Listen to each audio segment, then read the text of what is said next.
Assalamualaikum warahmatullahi wabarakatuh. Waalaikumsalam. Waalaikumsalam warahmatullahi Wabarakatuh. Alhamdulillah, salatu wassalamu ala rasulillah wa ala alihi wa mawalah. Wa la hawla wa la quwata illa billah, amma ba'du. Yang saya hormati, saya banggakan. Pertama, Mas Hanafi sebagai admin dan wakil atau wakil mudir ya dari Ma'had Al-Jami'ah. Yang saya hormati, saya banggakan pada adik-adik mahasiswa dimanapun Anda berada, mudah-mudahan kalian senantiasa dalam keadaan sehat dan lindungan Allah Subhanahu wa Ta'ala. Amin. Jangan lupa selalu berdoa untuk mohon perlindungannya dan supaya wabah COVID ini segera diangkat oleh Allah Subhanahu wa Ta'ala, sehingga kita bisa kembali bertemu untuk melanjutkan kuliah kita yang sempat terputus karena pandemi COVID-19 ini. Sebelum saya menyampaikan materi ini, saya mohon hadiah Fatihah untuk teman saya, Bapak Dr. MCD Ritaudin yang wafat tadi malam. Beliau adalah dosen Fakultas Usuluddin dan Studi Agama, juga pengurus MUI bagian bagian kajian, penelitian dan pengembangan. Ya, mohon hadiah Fatihahnya, semoga almarhum diampuni dosa-dosanya dan diberikan tempat yang baik di sisi Allah Subhanahu wa Ta'ala. Al-Fatihah. A'udzubillahi minasyaitonirrajim. Bismillahirrahmanirrahim. Alhamdulillahirabbil alamin arrahmanir rahim maliki yaumiddin. Iyyaka na'budu wa iyyaka nasta'in. Ihdinas siratal mustaqim. Siratal ladzina an'amta 'alaihim ghairil maghdubi 'alaihim waladdallin. Amin. Selanjutnya judul pertemuan atau kajian pada malam hari ini yaitu dakwah Islam di tengah pandemi COVID-19. Ya. Jadi saya berusaha untuk menghadirkan pokok-pokok bahasan yang relevan, yang up to date, yang aktual, karena dakwah itu adalah bagian dari solusi, ya. Jadi dakwah itu adalah bagian dari solusi problema kehidupan. Jadi jangan sampai tema-tema dakwah itu tidak kontekstual, ya, tidak kontekstual. Ini musimnya apa, kita ceramahnya apa, gitu ya. Jadi usahakan nanti kalau kita khutbah atau ceramah itu diusahakan tema-tema yang kita angkat itu adalah tema-tema yang up to date, yang sesuai dengan situasi dan keadaan yang berkembang di tengah masyarakat. Materi ini sungguhnya sudah pernah saya sampaikan pada pelatihan para dai Kamtibmas yang diselenggarakan oleh Polres Kota Bandar Lampung. Ya, jadi Polres Kota Bandar Lampung mengundang sejumlah dai. Saya diminta untuk menyampaikan materi yang terkait dengan bagaimana dakwah Islam wasatiyah. Ini masih ada hubungannya dengan dakwah wasatiyah atau fikih wasatiyah dalam situasi pandemi COVID-19. Lagi-lagi kita awali dari ayat 33 dari surah Fussilat, yang selalu saya paling senang ayat ini, yaitu ayat yang menyatakan bahwa ajakan dakwah itu adalah ucapan yang paling baik, ya, di antara ucapan atau ajakan yang lain. Ya, Allah katakan wa man ahsanu qawlan mimman da'a ilallahi wa amila salihan wa qala innani minal muslimin. Ya. Wa man ahsanu qawlan mimman da'a. Ya. Jadi ucapan manakah yang lebih baik dari mengajak kepada Allah dan beramal soleh. Kemudian dia berkata, sesungguhnya aku adalah orang-orang yang berserah diri. Jadi orang muslim itu adalah orang yang senantiasa mengajak kepada kebaikan, ya, da'a ilallah wa amila sholihan, mengajak untuk beriman kepada Allah dan beramal soleh, kemudian berserah diri kepada Allah Subhanahu wa taala. Ya, ini. Jadi menjadi dai, menjadi khotib itu adalah mulia, ya. Dasarnya pada dasarnya adalah surat Fusilat ayat 33 ini. Baik, kita teruskan. Pengertian dakwah sudah, ya. Nah, dasar dakwah itu juga sudah ada di dalam surat Ali Imran ayat 104 dan 110, ya.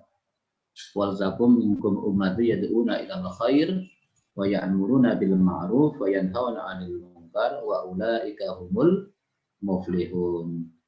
Dan hendaklah ada di antara kalian itu segolongan orang yang menyuruh kepada kebaikan, menyuruh yang ma'ruf, dan mencegah dari hal-hal yang munkar.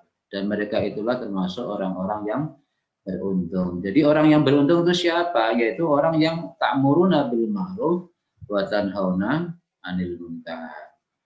Jadi kalau kita itu menjadi dai, menjadi penyeru kepada kebaikan, itu sesungguhnya adalah orang-orang yang beruntung, ya, di sisi Allah Subhanahu wa taala. Jadi janganlah menjadi manusia itu hanya sekedar jadi manusia hidup itu, tetapi berusahalah menjadi orang yang ta'muruna bil ma'ruf wa tanhauna 'anil munkar. Ya. Dalam hadis Rasul juga dikatakan sebaik-baik manusia adalah yang bermanfaat bagi manusia lain. Ya. Khairun nas anfa'uhum linnas. Sebaik-baik manusia adalah orang yang bermanfaat kepada manusia lain. Ya. Jadi kalau kita mengajak kepada kebaikan, kepada Allah, mengajak orang untuk taat, untuk menjalani perintah agama, maka kita akan menjadi orang-orang yang apa? Orang-orang yang muflihun, orang-orang yang beruntung. Dalam ayat berikutnya adalah kuntum khaira ummatin ukhrijat linnas ta'muruna bil ma'ruf wa tanhauna 'anil munkar wa tu'minuna billah. Ini juga mengulang kembali supaya kita hafal, ya, bahwa kalian itu adalah umat yang dilahirkan, ya, di dunia ini untuk apa? Untuk menyuruh kepada yang ma'ruf dan mencegah dari yang munkar. Wa tu'minuna billah, ya, dan beriman kepada Allah.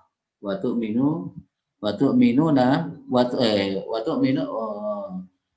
wa tanhauna 'anil munkar wa tu'minuna billah, dan beriman kepada Allah.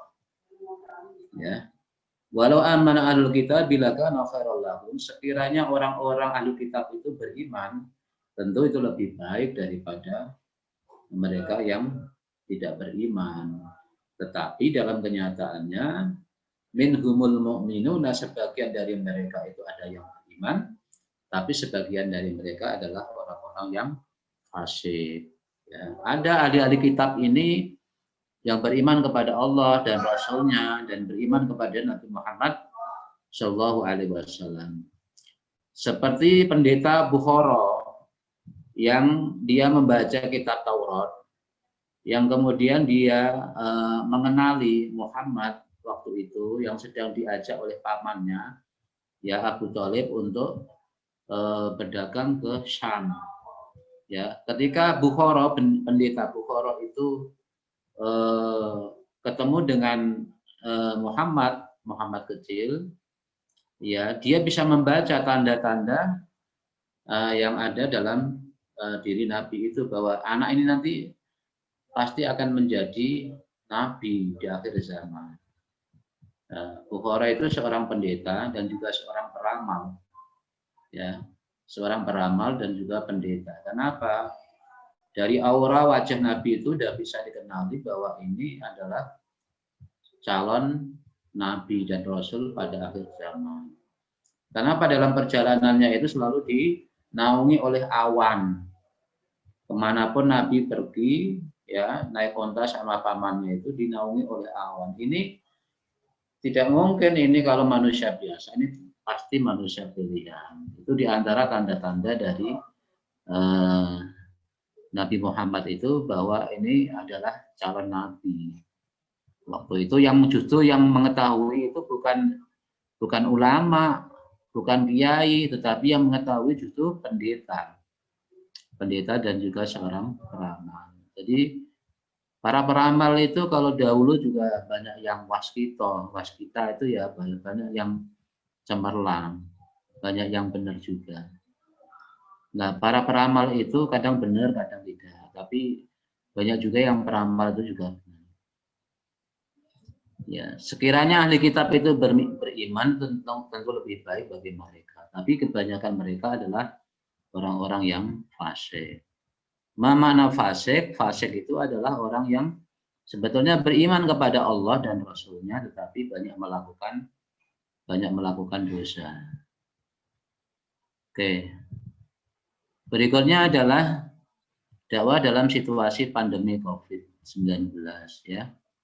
Kita tahu dan kita merasakan sejak Maret ya 2020, sejak Februari bahkan kita digegerkan dengan virus yang mematikan yang disebut dengan COVID-19. Dikatakan 19 karena ini muncul pada tahun 2019. Ya, asal mulanya itu dari Wuhan, ya, salah satu kota yang ada di Cina. Yang sampai hari ini sedang diselidiki oleh tim WHO, World Health Organization, ya Badan Kesehatan Dunia itu sedang meneliti di Wuhan kenapa ada virus seperti itu, asal mulanya bagaimana, asal usulnya bagaimana, apa yang menjadi faktor pencetusnya. Ini sedang diselidiki oleh tim dari WHO. Ya, bagaimana nanti hasilnya, ya kita tunggu aja hasilnya. Ya.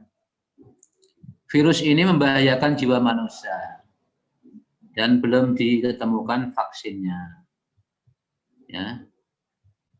Jadi baru akhir Januari kemarin ya, itu juga kita mengambil, pemerintah kita mengimpor vaksin Sinovac dari negeri Cina, ya dari negeri Cina, asal dari daerah pandemi itu awalnya, ya kemudian sekarang baru digandakan bahasanya itu diuji coba digandakan oleh PT Bio Farma di Bandung, yang kemudian sekarang sudah mulai dipasarkan, dilakukan vaksin di beberapa daerah seluruh Indonesia, diutamakan dari tokoh-tokoh masyarakat, yang mulai dari presiden, wakil presiden, kemudian tokoh-tokoh agama, semua agama, kemudian ada MUI, ada ya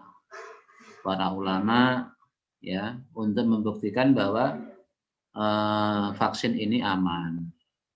Ya, kemudian gubernur, wali kota dan seterusnya. Dan nanti pada saatnya dosen dan mahasiswa juga akan mendapatkan giliran untuk divaksin, ya. Gitu. Nah, jumlah masyarakat yang terpapar menurut data terakhir di Indonesia, ini saya buat kemarin bulan Desember ini. Kalau sekarang kan udah di atas 1 juta lebih. Ya ini belum saya update ini. Kalau kemarin ini waktu saya ngisi ini masih sekitar 988.000. Yang sembuh itu ada 418.000, meninggal 15.000. Sekarang yang meninggal angka terakhir itu kurang lebih itu sudah ada 28.000. Nah, di Lampung sendiri ini waktu itu saya nulis ini baru kasusnya 2.981. Kemudian yang meninggal dunia baru 115. Tapi sekarang ini mungkin sudah di atas 200.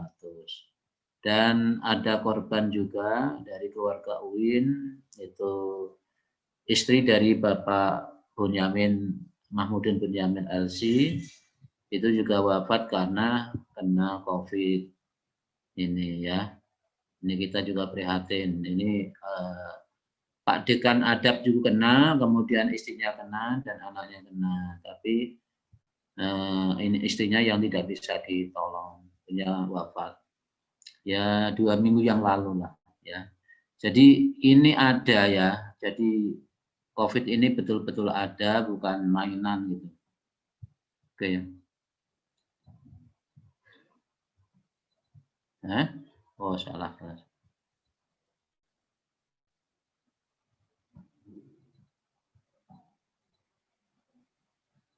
Ya, ini sudah ya dakwah di tengah pandemi. Nah, COVID ini bukan rekayasa, ya, bukan rekayasa, bukan politik. Awal-awalnya memang banyak suara-suara yang mengatakan bahwa itu adalah rekayasa, itu adalah politik gitu ya. Tetapi nyata, ya, bahwa COVID ini adalah sesuatu yang maujud dan sudah menelan banyak korban jiwa. Ya, membuat ekonomi kita lumpuh. Coba ya, dulu di sekitar kampus ini banyak berdiri rumah makan yang jualan makanan, minuman, kemudian banyak usaha fotokopi. Ya, kemudian sekarang ini ya banyak yang berhenti. Ya, fotokopi tidak laku, warung-warung di sekitar kampus banyak yang tutup. Kalaupun bertahan ini ya tinggal sedikit-sedikit saja karena mahasiswa yang di kampus kita ini sekarang hanya mereka yang udah semester-semester tua yang konsultasi, yang sedang membuat skripsi untuk penyelesaian tugas akhir kuliah sambil ke perpustakaan.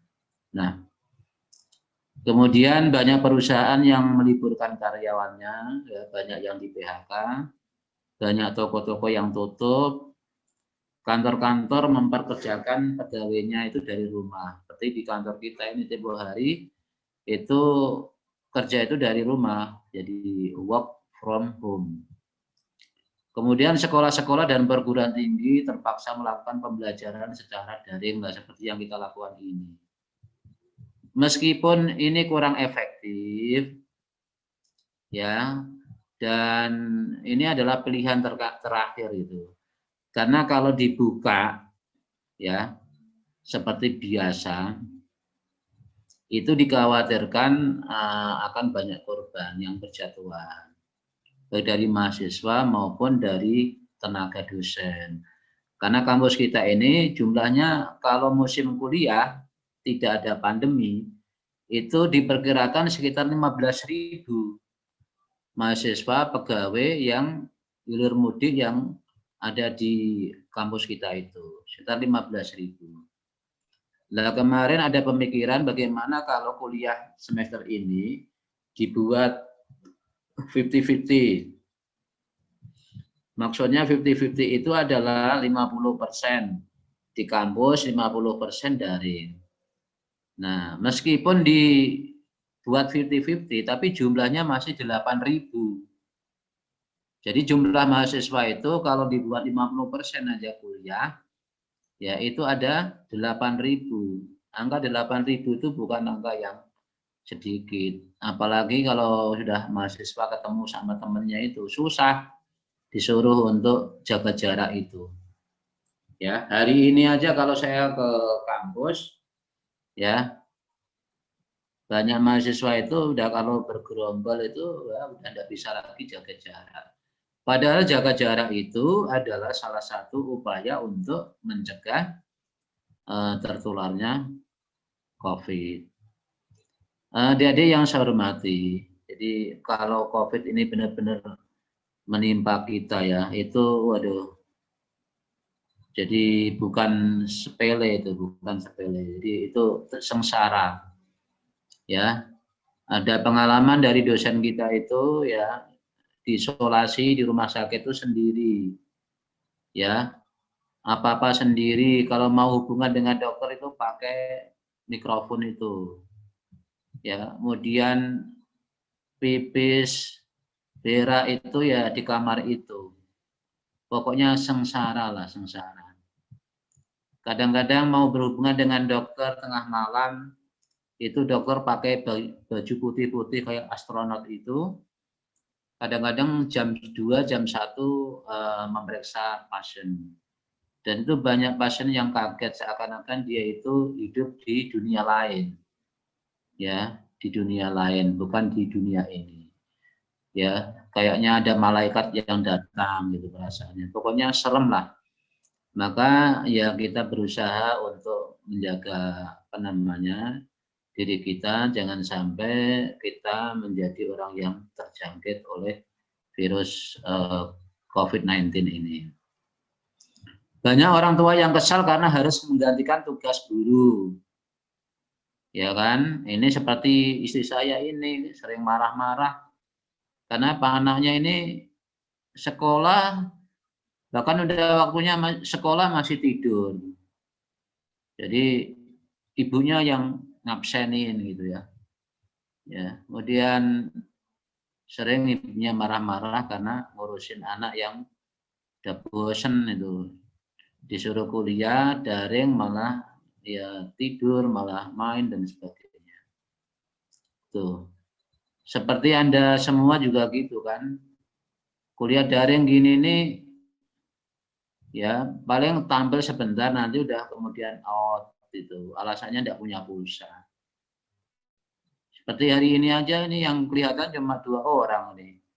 Ya cuma Resti sama ini sama Mas Hanafi, yang lain tidak kelihatan.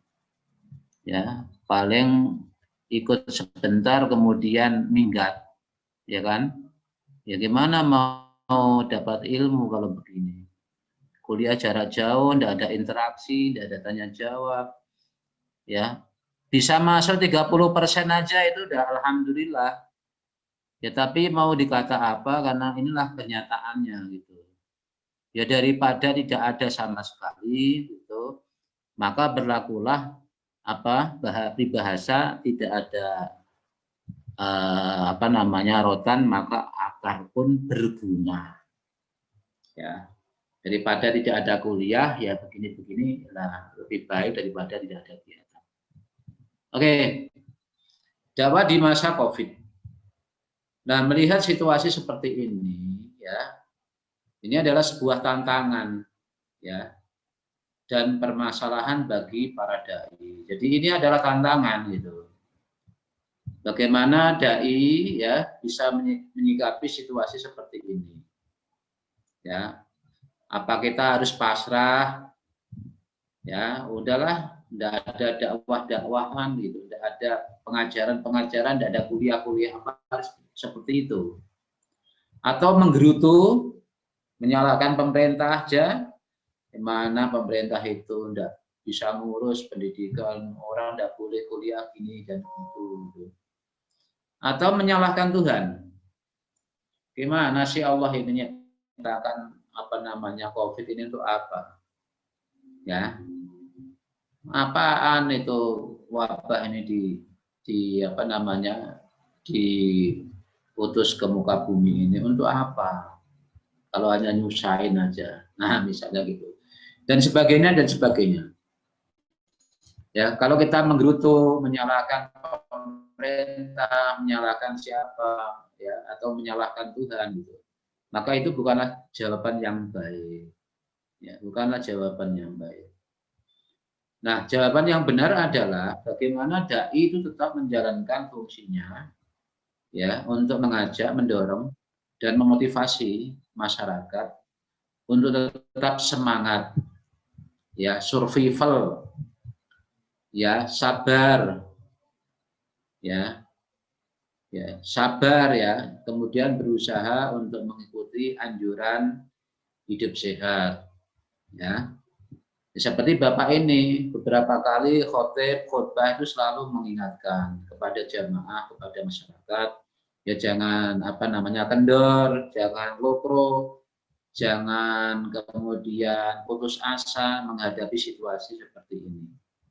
Ya, selalu saya ingatkan untuk tetap mematuhi 3M ya, memakai masker, mencuci tangan dengan air yang mengalir dengan sabun, kemudian menjaga jarak.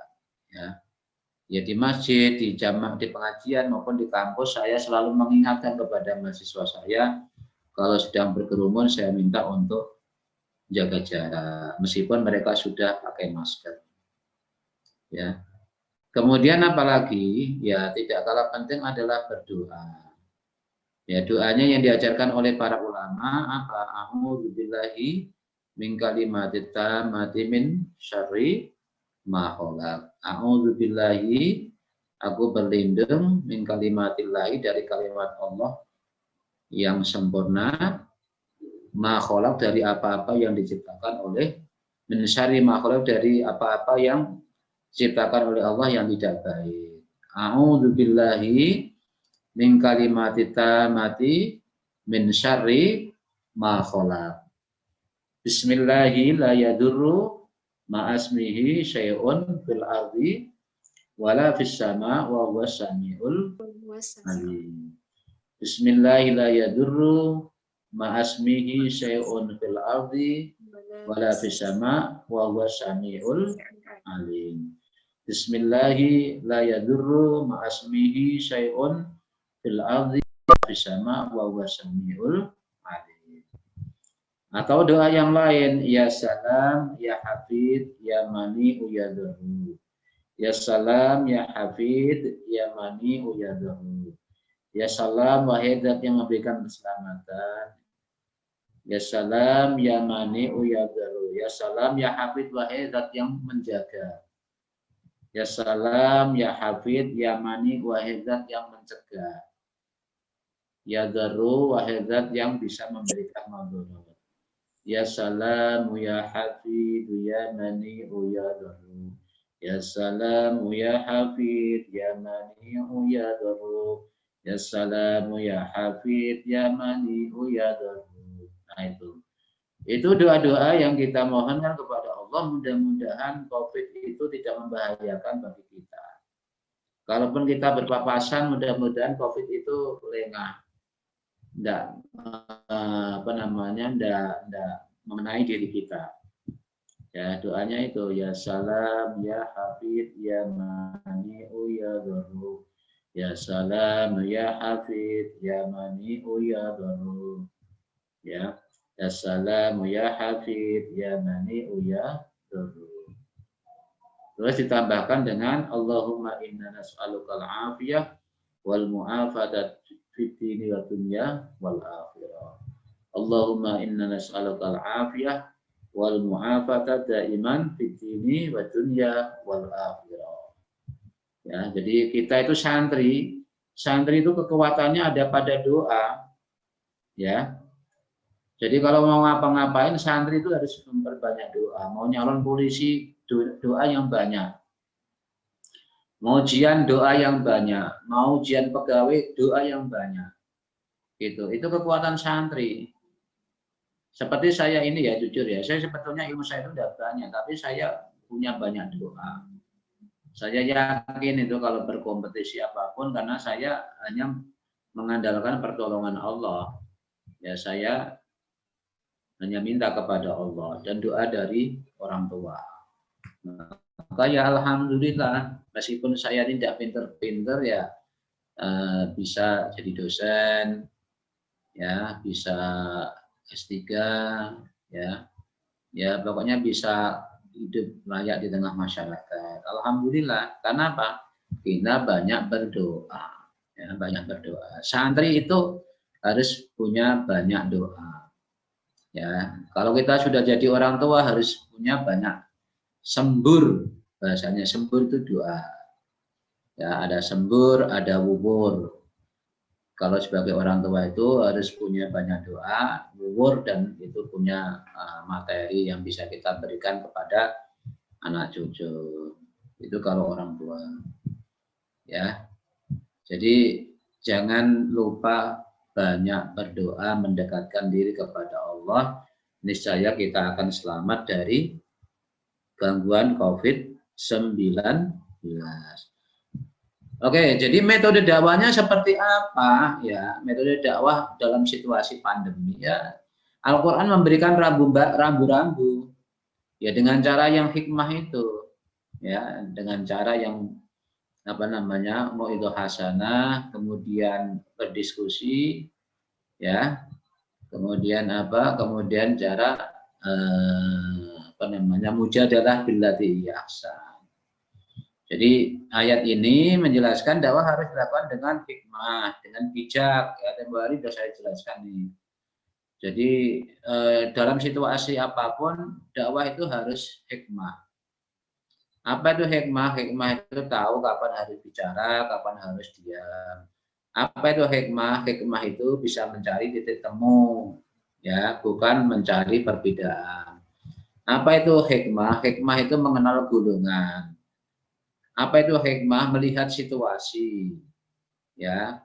Apa itu hikmah? Hikmah itu bisa menempatkan segala sesuatu berdasarkan pertimbangan ilmu dan situasi. Itu namanya dakwah bil hikmah. Ya, kalau tidak begitu ya dakwahnya asal-asalan. Misalnya dakwah di tengah orang-orang yang sedang kena COVID. Nah, dakwahnya itu gimana? Nah, dakwahlah dengan cara yang bijak. Kalau ada teman kita yang kena COVID, ya doakan, disupport. Ya, seperti Bapak ini punya teman kemarin diisolasi di rumah sakit di Tegal. Ya, terus Bapak support terus pakai WA, ya video call. Saya bilang sampean harus sembuh, sampean harus sehat, sampean harus waras. Saya bilang gitu. Pokoknya berdoalah, yakin saya bantu, doa dari sini. Wah, kemarin ada rapat dosen, dia sudah datang, sudah sehat, bugar. Dia berterima kasih. Alhamdulillah, terima kasih Mas Haji, sampean dorong terus, sampean kasih semangat terus, kasih motivasi. Alhamdulillah, saya sudah sehat kembali. Ya, begitu. Jangan ditakut-takuti, ya. Itu. Jadi kalau kita udah ketemu sama orang yang dalam keadaan itu, maka apa? Nah, itu.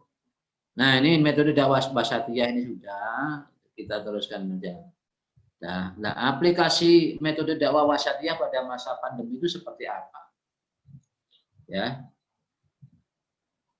yaitu menjelaskan kepada masyarakat atau jamaah bahwa pandemi ini nyata ada, ya real, ya.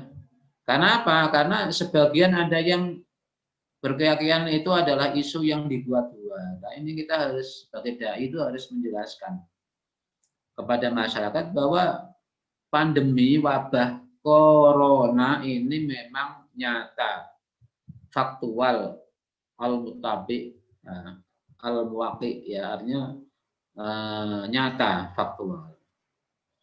Kemudian yang kedua, jangan melawan arus, ya, terlalu percaya diri kepada takdir. Soalnya ada yang ngapain terlalu takut dengan corona. Ya, kalau mau mati ya mati. Kapan saja kalau waktunya sudah mati ya mati. Oh, itu namanya melawan arus, ya. Ya, jadi Sayyidina Umar aja radhiyallahu an satu saat dulu pernah itu menuju satu tempat yang kebetulan tempat itu sedang ada wabah. Kemudian Sayyidina Umar lekas pergi dari daerah itu yang sedang ditimpa wabah itu. Kemudian ada sahabat yang mengatakan, "Wahai Umar, kenapa kamu lari dari tempat itu?" Ya, berarti kamu mau lari dari takdir.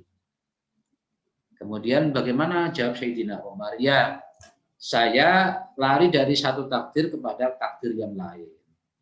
Jadi karena kita tidak tahu takdir kita itu seperti apa, maka jangan melawan arus tadi. Meskipun takdirnya kita itu mungkin tidak mati karena virus, tapi kalau kita sembrono, ya bisa jadi kita akhirnya terpapar dan meninggal karena virus ini. Meskipun kita takdirnya itu misalnya tidak mati karena ditabrak kereta, tapi kalau saudara misalnya di rel kereta itu ada kereta lewat, saudara tidak mau berhenti, ya mati betulan. Ya, mati betulan. Karena apa? Karena Anda tidak berhati-hati. Ya, tidak berhati-hati.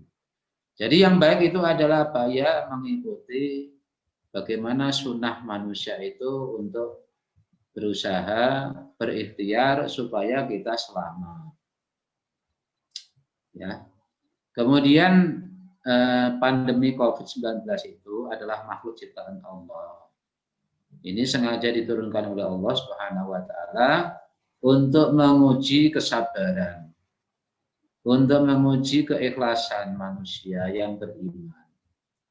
Nah, ini kita bisa lihat di dalam Al-Qur'an surat Al-Baqarah 155. Bismillahirrahmanirrahim. وَلَنَبْلُوَنَّكُمْ بِشَيْءٍ مِّنَ الْخَوْفِ وَالْجُوعِ وَنَقْصٍ مِّنَ الْأَمْوَالِ وَالْأَنفُسِ وَالثَّمَرَاتِ وَبَشِّرِ الصَّابِرِينَ. وَلَنَبْلُوَنَّكُمْ بِشَيْءٍ, dan kami pasti akan menguji kamu, ya, minal khaufi, dari ketakutan, wal ju', dan rasa lapar. Kemudian wanaksi minal amwali, dan kekurangan dari harta. Wal anfusi, dan juga kehilangan jiwa atau mati. Jadi Allah ini ingin menguji kalian dengan rasa takut karena kekurangan makanan, karena kekurangan harta, dan juga hilangnya nyawa kita atau meninggal. Kemudian wasamarot, dan buah-buahan.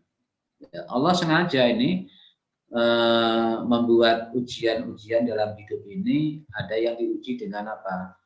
Dengan kurang sangu, tidak memiliki duit, ya, kurang buah-buahan, nanam padi malah kebanjiran, misalnya gitu kan.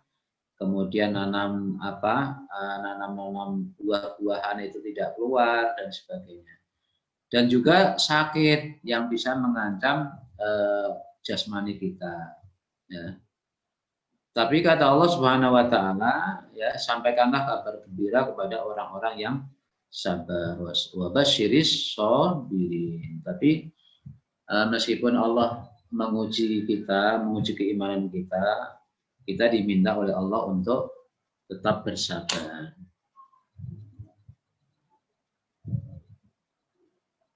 Oke, ada pertanyaan sampai di sini? Silakan. Baiklah, kepada teman-teman yang ingin bertanya, bisa lewat chat Zoom atau bisa langsung raise hand.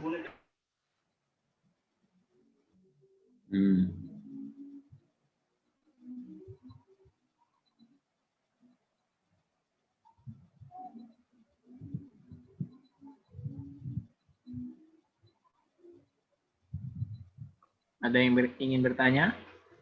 Monggo, silakan.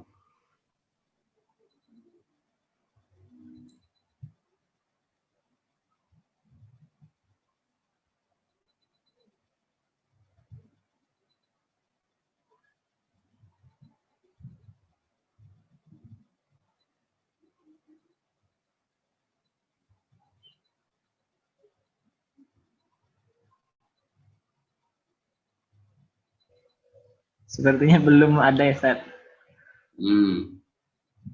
Ini kalau diajak bertanya, nggak ada yang bertanya. Oke.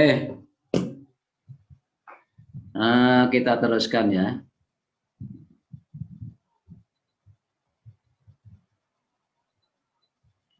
Oke, jadi bagaimana aplikasinya atau praktek dakwah dalam situasi seperti ini, itu dalam fikih dakwah, itu ada apa yang disebut dengan basyiru wala tunafiru. Ya, basyiru itu beri kabar gembira. Ya, wala tunafiru, dan jangan ditakut-takuti. Ya, jadi masyarakat ini harus kita berikan motivasi, dorongan, semangat. Ya, tidak boleh takut berlebihan, tapi juga jangan menantang arus atau sombong gitu. Ya, meskipun kita masih muda, kalian masih muda, ini saya pesan jangan sekali-kali sombong. Walau gua kan masih muda, tidak mungkin gua ini terpapar.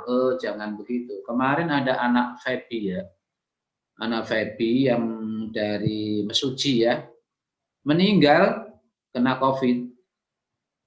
Ya kan, baru semester 4 atau semester 6 gitu. Itu. Jadi ini korbannya bukan lagi orang-orang tua, tapi banyak juga yang masih muda, mahasiswa kita. Ya, anak Febi itu juga meninggal karena COVID. Jadi jangan melawan arus, jangan sombong. Ya, makanya yang paling baik itu yang mengikuti apa yang menjadi saran dari para ahli medis, dokter, ya. Ya, kalau kita keluar berkerumun ya pakai masker. Kemudian jaga jarak, sering cuci tangan. Jangan bandel gitu. Ya. Jangan bandel. Anak-anak saya yang masih muda-muda juga saya selalu pesan gitu. Kalau keluar main jangan lupa pakai masker. Itu. Pulang itu cuci tangan pakai sabun. Ya, bukan untuk siapa-siapa. Ini adalah untuk keselamatan mereka sendiri dan juga keluarga. Nah, aplikasi dakwah pada musim COVID seperti ini, ya kita para dai itu harus memberikan semangat, kabar gembira, tidak menakut-nakuti. Apalagi kalau kita punya kawan, teman yang memang dinyatakan positif kena COVID ini, maka kita harus beri semangat, kabar gembira. Wah, enggak apa-apa, tingkat kesembuhannya itu kata dokter di atas 85%. Jadi banyaklah yang sembuh daripada yang tidak. Itu yang harus kita yakinkan kepada mereka yang terkena COVID. Kemudian jangan memberi label buruk kepada orang yang terkena COVID sebagai azab Tuhan. Wah, kamu ini kena COVID jangan banyak dosa ya. Ya, makanya kena COVID karena kamu banyak maksiat. Makanya kamu diazab sama Tuhan. Jangan seperti itu. Ya, tidak boleh kita memberikan label sebagai orang yang diazab oleh Tuhan karena terkena COVID. Ya, COVID ini bisa mengenai siapa saja loh. Ustadz, para kiai yang wafat karena COVID ini ada 200 orang selama musim pandemi. Ya, banyak ulama yang juga wafat karena COVID loh. Kalian pasti masih ingat. 3 minggu yang lalu itu ada namanya Syekh Ali Jabir. Ya, Syekh Ali Jabir yang hafal Al-Quran, yang berasal dari Madinah itu, kemudian tinggal di Bandung, punya istri orang NTB, dan juga punya istri orang Jakarta yang punya villa di Bogor. Itu juga akhirnya wafat karena kena COVID. Usianya masih muda, masih 44 tahun. Masih muda Syekh Ali Jabir itu. Ya, itu ulama, di dadanya itu ada Al-Qur'an. Ya, di dadanya ada Al-Qur'an. Ya. COVID itu tidak takut dengan Al-Qur'an. Jadi jangan sembarangan ya. Jadi Syekh Ali Jabir itu penghafal Al-Qur'an. Ya, di dadanya itu ada Al-Qur'an, di otaknya ada Al-Qur'an. Toh segitu beliau masih kena COVID yang kemudian menyebabkan beliau wafat.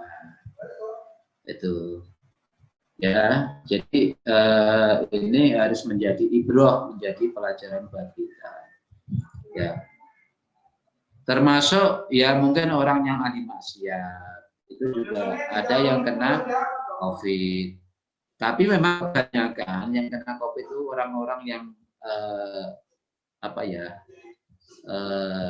kerjanya itu kerja yang halus-halus itu, white collar itu apa ya, ya orang-orang yang kerjanya tidak terlalu berat, jarang yang tukang becak, yang kuli bangunan itu yang kena COVID, atau kerja di sawah itu, apa kerja di kebun ada, tapi itu jarang. Yang banyak adalah orang yang kerja kantoran, yang sehari-hari hidupnya di dalam AC. Jadi berbahagialah kepada kalian dan orang tua kalian yang di rumahnya tidak ada AC, ya. Karena kemungkinan ada COVID itu tidak terjadi gitu, ya. Nah, COVID itu ya kalau masuk di ruangan AC dia tidak keluar, ya. Jadi Mas Hanafi tidak perlu tidur pakai AC, ya. Jadi kalian yang tidak punya AC tidak usah pakai AC. Ya, kenapa? Karena kalau orang kena COVID kemudian tidur di daerah yang ada AC itu, nanti COVID-nya yang blunder aja di situ, tidak bisa keluar-keluar. Ya, maka tidak punya AC tidak usah sedih. Kalau AC tidak ada, cukuplah pakai kipas angin. Sama saja, ya sama saja. Baik, kepada saudara-saudara kita yang kena COVID itu kita harus simpati dan memberi pertolongan kepada mereka, ya, pada keluarganya yang kena ini harus dibantu. Bahwa ini adalah ujian, ya, bahwa peristiwa ini adalah ujian, ya, termasuk keadaan begini adalah ujian bersama buat semua masyarakat, dari pemerintah sampai rakyat, semuanya prihatin dengan adanya COVID ini, ya. Pokoknya tidak menyenangkan, tapi bersabarlah. Insya Allah tidak selamanya itu langit itu mendung. Ya, tidak selamanya langit itu mendung. Gitu. Jadi di tengah kesulitan, insya Allah ada kemudahan. Itu janji Allah. Ya, di dalam Al-Quran itu kan ada dalam surat Alam Nasrah kan, Inna ma'al usri yusron, alam nasrah laka sadrak wa wada'na anka wizrak alladhi anqadha dhahrak wa rafa'na laka dzikrak inna ma'al usri yusron. Ya. Sesungguhnya di tengah-tengah kesulitan itu ada kemudahan. Termasuk begini, kuliah tidak harus ke kampus, ya, cukup dari rumah, gitu kan, kemudahan gitu kan, itu tidak harus ngontrak, ngekos, gitu. Cukup kuliah dari kamar, dari rumah, gitu. Seperti saya ngajar begini, biasanya kan saya ke kampus tuh, ke Mahat itu, ya. Kalau pada tutorial langsung beberapa semester yang lalu kan, setiap saya ngisi kan saya langsung itu, habis sisa langsung berangkat motor apa mobil ke kampus, ya, ke kampus, nanti baru ketemu adik-adik mahasiswa. Sekarang saya ngajar dari depan kamera laptop aja sudah bisa. Jadi di tengah kesulitan ada kemudahan. Meskipun hasilnya ya tadi 30% belum tentu bisa diterima. Oke. Kemudian mengajak masyarakat berpikir positif. Ini perlu bagi kita para daiyah, ya, mengajak kepada masyarakat untuk berpositif thinking, ya, berpikir positif. Pasti ada hikmah di balik musibah ini. Pasti Allah itu mempunyai rencana yang baik terhadap peristiwa ini. Ya, kita harus berhusnudzon. Pasti ada kebaikan-kebaikan di balik musibah yang terjadi dengan adanya COVID. Gitu. Banyak yang kemudian ada kebaikan-kebaikan ya.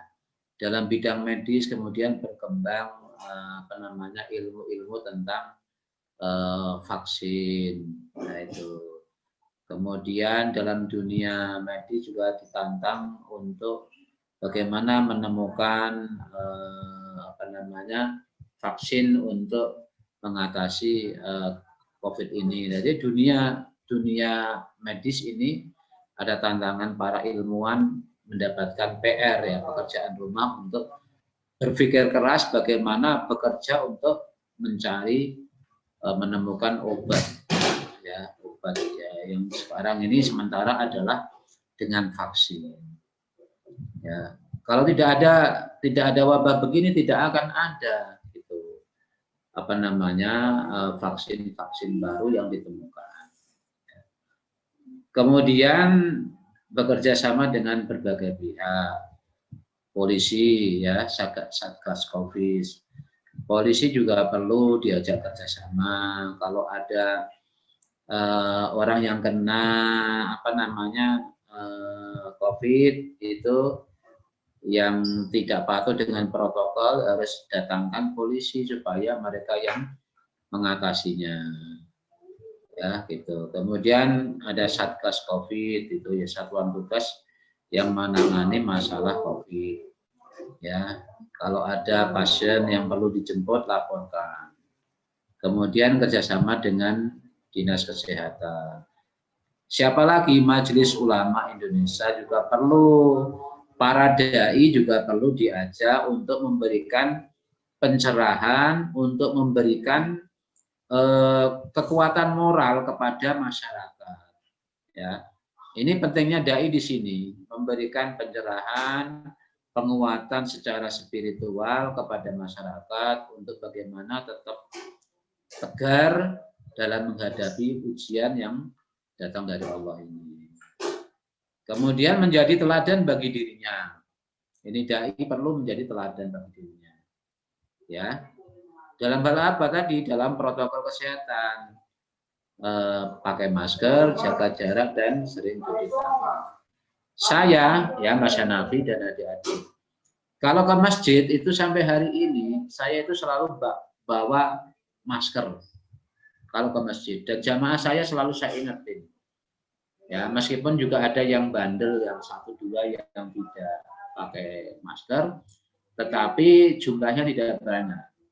Misalnya dari 50 jamaah ya paling 3-4 orang yang bandel tidak mau pakai itu, atau yang lupa.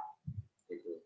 Saya selalu ingatkan kepada jamaah saya di masjid, karena kebetulan saya itu ketua masjid, saya ingatin jamaah harus senantiasa pakai masker karena itu cara yang efektif untuk melindungi diri dan melindungi orang lain. Ya. Kemudian berikutnya adalah menggunakan mimbar Jumat, ya, majelis taklim, media sosial yang berisi pesan untuk tidak panik, ya, bersabar, dan tetap menjaga protokol kesehatan sebagaimana anjuran pemerintah. Jadi saya dalam khutbah, dalam ceramah untuk ibu-ibu, saya selalu pesenin ini, jaga imunitas diri.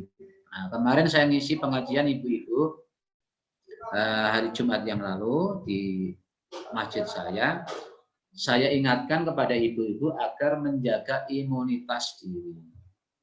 Ya, imunitas diri itu caranya apa? Yaitu dengan makan yang bergizi, kemudian tidur yang cukup, kemudian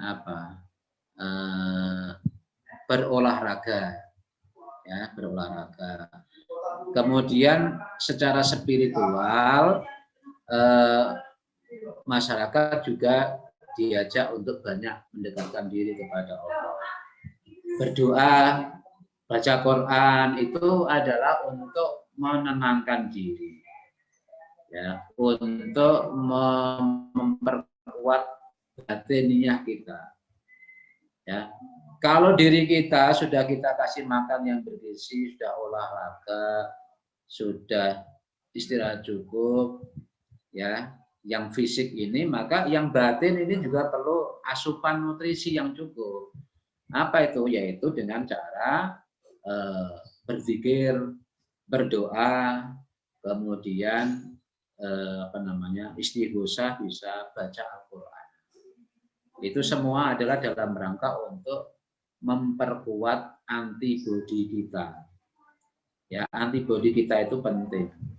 Jadi antibodi secara lahir perlu makan, minum, istirahat, dan perlu makanan yang bergizi termasuk vitamin. Ya, dengan demikian maka akan kebalah secara rohani. Kita juga perlu memperkuat mental kita supaya tidak mudah rapuh, tidak mudah goyah dalam menghadapi situasi pandemi seperti ini. Apalagi kalau yang orang tuanya misalnya usahanya terganggu karena pandemi, dagangannya kemudian menjadi berhenti dan sebagainya, itu kalau tidak ada penguatan secara rohani maka mudah putus asa. Ya, gitu. Baik, saya kira itu ini khatimah. Ini ya.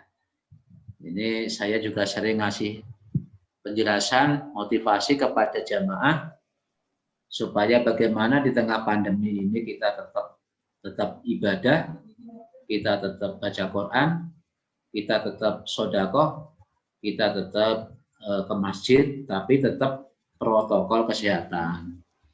Ya, itu pas gambar itu saya sedang saya copot itu maskernya, itu saya taruh di meja.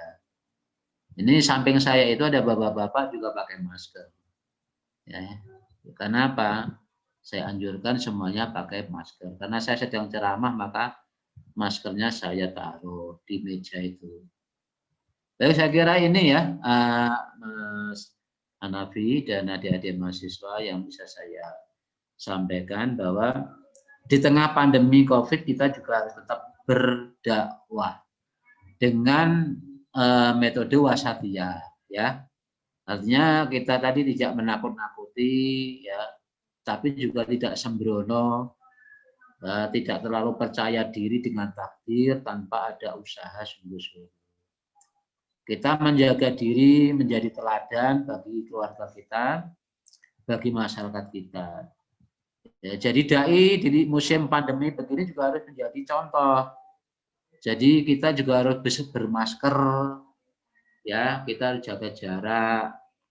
Termasuk kebiasaan salaman itu kalau di masjid kami, dulu kalau habis berdoa bersama, habis assalamualaikum itu ada salaman kanan kiri. Untuk sementara itu saya berhentikan. Kenapa? Karena saran dari dokter kita tidak boleh bersentuhan secara fisik. Ya, maka akhirnya ya untuk sementara kegiatan salam-salaman kita tiadakan dulu. Nanti kalau situasi normal kita lanjutkan kembali untuk acara salaman-salaman atau mukhasafah. Karena itu juga diperintahkan di dalam agama. Ada hadisnya, hadis dari Muslim yang mengatakan bahwa kalau ada Muslim bertemu, ya, kemudian berjabat tangan, ya, fayatasofahani ghufira lahuma, maka dia akan diampuni dosanya qabla ayatafarraqa, sebelum kedua tangannya itu terpisah, maka dosanya itu diampuni oleh Allah. Jadi salaman itu, muhasabah itu diperintahkan memang. Tetapi sementara ini karena situasi COVID, maka kita tiadakan dulu salaman-salaman sehabis sholat itu. Ya, bukan tidak baik, tapi ya itu tadi karena taat dengan protokol kesehatan yang disarankan oleh para ahlinya, para ulama di bidang kesehatan. Gitu. Ya, jadi itulah keteladanan yang kita berikan kepada masyarakat, di mana dai juga harus menjadi teladan. Ya, jangan hanya bisa ngomong, tapi dai juga bisa menjadi contoh.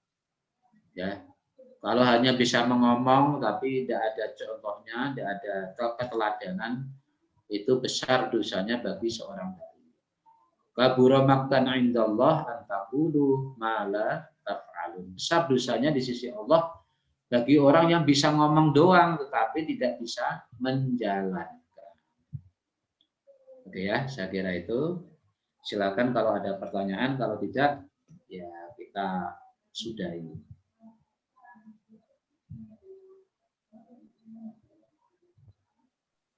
Baiklah, pada teman-teman yang ingin bertanya, silakan.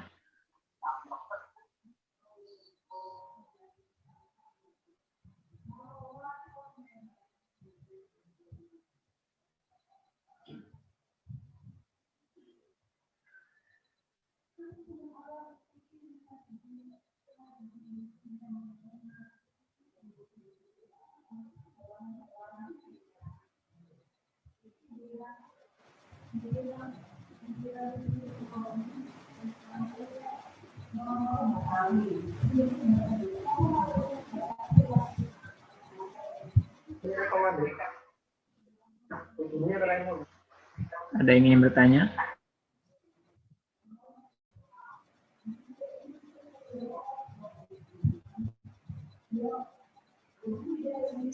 Tidak ada.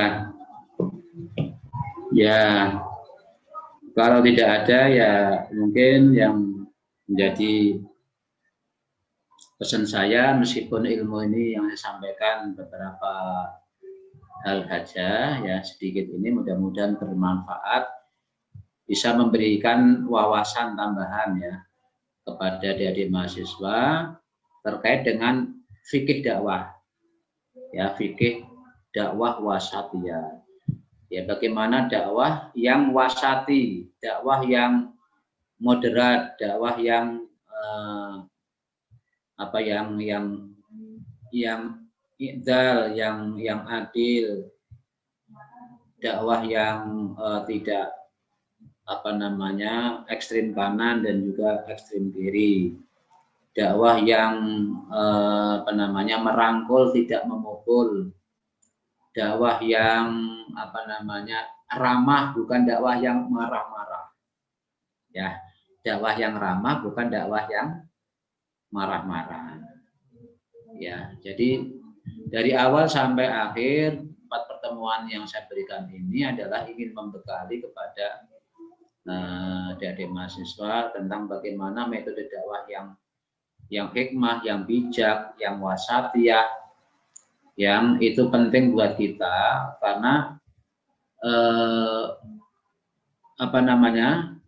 penggunaan metode dakwah yang tepat, yang bijak itu akan membawa keberhasilan dakwah yang kita lakukan.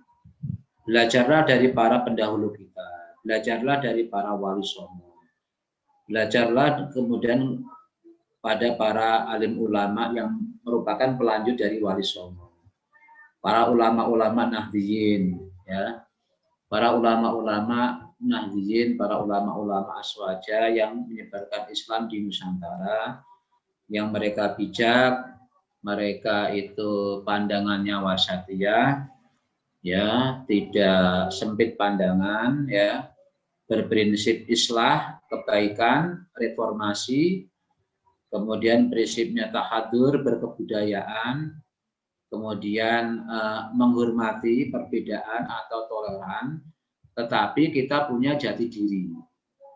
Jadi dai yang baik itu adalah jati yang tasamuh, yang menghormati perbedaan, tetapi punya jati diri di tengah masyarakat ya.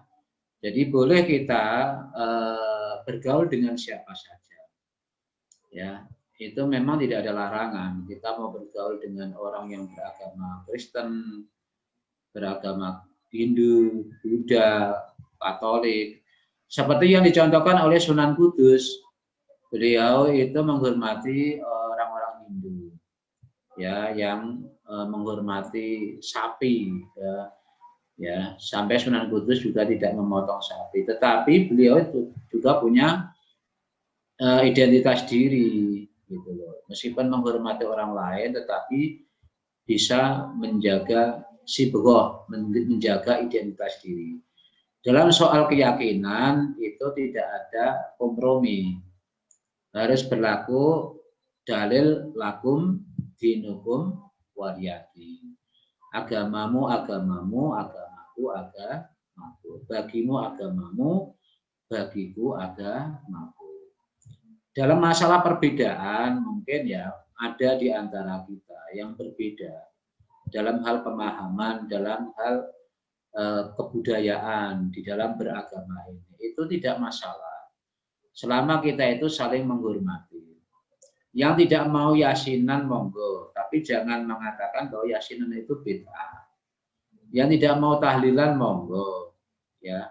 Tapi jangan mengatakan bahwa tahlilan itu adalah sesat. Nah, ini yang tidak benar. Wong ngaji baca Quran kok sesat. Itu kan tidak ada dalilnya. Dan itu namanya ngawur gitu. Nah, yang tidak mau marhabanan ya monggo silakan. Tapi jangan salahkan orang yang ketika punya cucu, punya anak kemudian memanggil orang untuk tasyakur, walimah tasmiyah, kemudian mengadakan marhaban. Jadi itu adalah ekspresi kebudayaan. Jadi itu bukan agama, ya, tetapi adalah ekspresi orang yang beragama. Ya, karena itu tidak masuk dalam rukun iman dan juga tidak masuk dalam rukun Islam. Orang marhabanan itu tidak termasuk rukun iman, ya, tidak masuk rukun Islam. Itu adalah masuk dalam wilayah kebudayaan.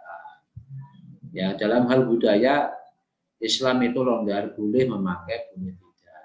Ya, bagi yang memakai monggo silakan, yang tidak juga jangan memperolok-olok. Itulah namanya cara berpikir wasatiyah. Ya, cara berpikir yang moderat itu. Sudah saatnya bagi umat Islam kita itu saling memperkokoh perseduluran, persaudaraan.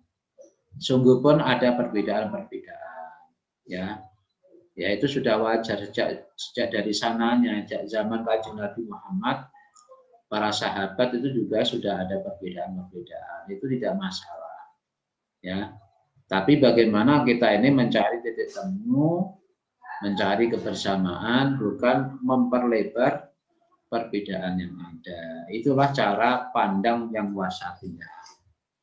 Oke, saya kira itu kalau memang tidak ada yang dipertanyakan, mari kita akhiri dengan doa bersama kepada Allah Subhanahu wa taala.